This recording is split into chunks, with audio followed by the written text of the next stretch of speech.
जय Malhar news चॅनलच्या सर्व प्रेक्षकांना सपना चौधरीचा नमस्कार। नंदुरबार जिल्ह्यातील नवापूर तालुक्यातील खांडबारा ग्रामपंचायतीच्या सरपंच पदावर असलेले अविनाश जगदीश गावित यांच्यावर अपात्रतेची कारवाई। खांडबारा ग्रामपंचायतीत मोठा राजकीय भूकंप।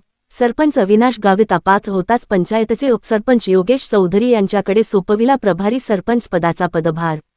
नंदुरबार जिल्ह्यातील नवापूर तालुक्यातील खांडबारा ग्रामपंचायतीचे लोकनियुक्त सरपंच अविनाश जगदीश गावित यांना अपात्र ठरविण्याचा जिल्हाधिकारी नंदुरबार यांचा आदेश अपर विभागीय आयुक्त नाशिक विभाग यांनी कायम ठेवत सरपंच अविनाश गावित यांचे अपील नाशिक उपविभागीय आयुक्त यांनी फेटाळले आहे।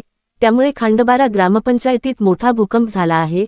महाराष्ट्र ग्रामपंचायत अधिनियम 1959 च्या कलम 14(3) अंतर्गत शासकीय जमिनीवरील अतिक्रमणाच्या कारणावरून जिल्हाधिकारी नंदुरबार यांनी 10 ऑक्टोबर 2025 रोजी अविनाश जगदीश गावित व ग्रामपंचायत सदस्य वृंदाबाई जगदीश गावित यांना अपात्र ठरवले होते। या आदेशाविरोधात दाखल केलेले अपील अपर विभागीय आयुक्त नाशिक यांनी 15 डिसेंबर 2025 रोजी अमान्य केले।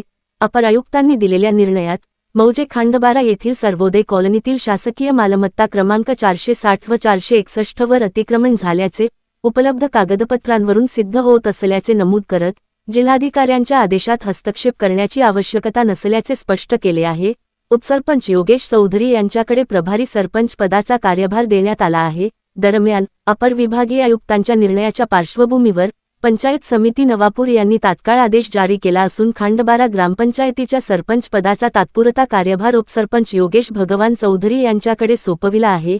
यासंदर्भातील आदेश पंचायत समिती नवापूरचे गटविकास अधिकारी देविदास देवरे यांनी 19 डिसेंबर 2025 रोजी काढून तत्काळ अंमलबजावणीचे निर्देश दिले आहेत।